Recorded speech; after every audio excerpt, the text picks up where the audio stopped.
Everyone knows Japan's rise was a miracle. Exploding markets, sky-high towers, global respect.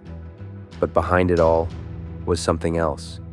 A silent force that shaped entire industries, and no one dared to mention. Not in public, not in the press. The Yakuza weren't just gangsters. They were silent profiteers of Japan's economic miracle. And the way they did it? No gunfights, no turf wars, just silence, fear, and incredible wealth. They blackmailed CEOs in boardrooms, forced families off land for high-rises, and when disaster struck, they found a way to profit from that too. This isn't just another crime story. It's how Japan's greatest economic era became the Yakuza's biggest payday, and almost no one noticed.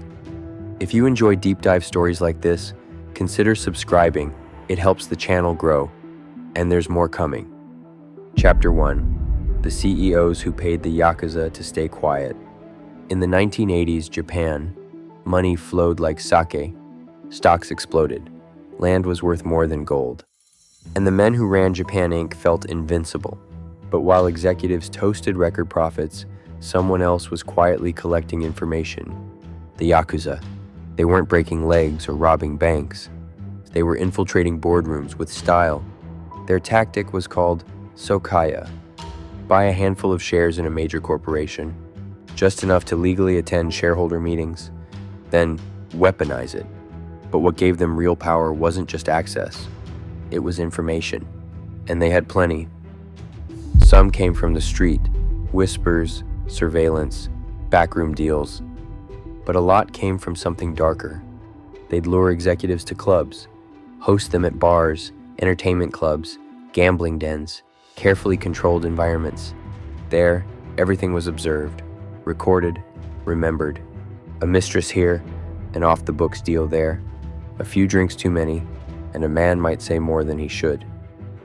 The Yakuza didn't need to dig. The secrets walked right into their arms. And when shareholder season came, they cashed in. In the middle of meetings, they'd stand and start speaking. "Mr. Tanaka, do you want us to talk about your trip to Sapporo last month? Or worse? Shall we discuss that offshore account?" It didn't matter if it was true. The fear was enough. Behind the scenes, envelopes changed hands. Millions of yen just to keep silent. And if the company refused, well, they'd make it public, at the next meeting or in the press. Even Japan's largest firms caved. Nomura Securities, Daiichi Kangyo Bank, Toshiba. Some paid, others fell apart. Executives resigned, shareholders panicked, reputations vanished overnight. "They knew more about me than my own board did," one executive later said. This wasn't old-school extortion. This was corporate warfare, perfected. By 1991, over 200 companies were paying off sokaiya regularly. And the Yakuza didn't have to lift a finger, just raise their hand and speak. Chapter 2: The land they took and the people who disappeared. In Japan, land isn't just expensive, it's sacred. Tokyo is one of the most valuable real estate markets on earth, and during the bubble years, it was pure gold. Developers were desperate for space, and the Yakuza knew exactly how to give it to them, for a price. The tactic was simple. Find a property in a prime location, but with a tenant who won't leave. A small shop, an old family, a single stubborn man holding onto his lease. To the developers, it was a legal headache. To the Yakuza, it was opportunity. First came the offers, then the pressure, then the noise. Late-night visits, broken glass, strange men watching from across the street. Sometimes it stopped there. Sometimes it didn't. In one case, an Osaka tenant found his apartment burned down just days after refusing to sell. No arrests were made, but everyone got the message. The Yakuza cleared buildings the law couldn't touch, and in return, they got paid.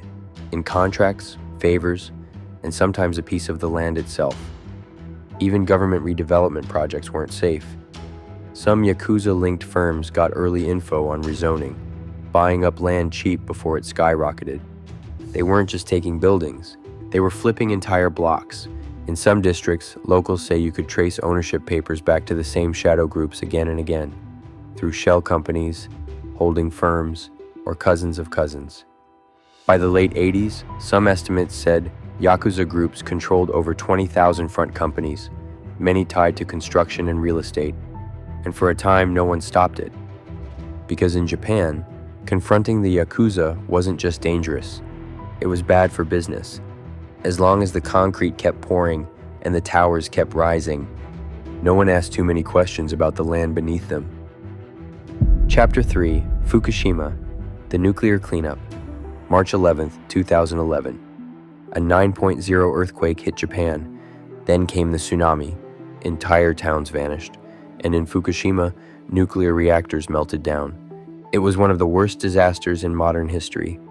Cleanup began within days. Thousands of workers were needed. Hazmat suits, radiation checks, contaminated soil.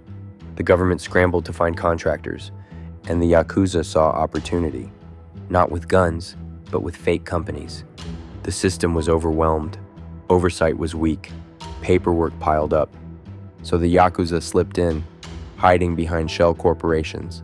They won bids, took the money, and delivered the bare minimum.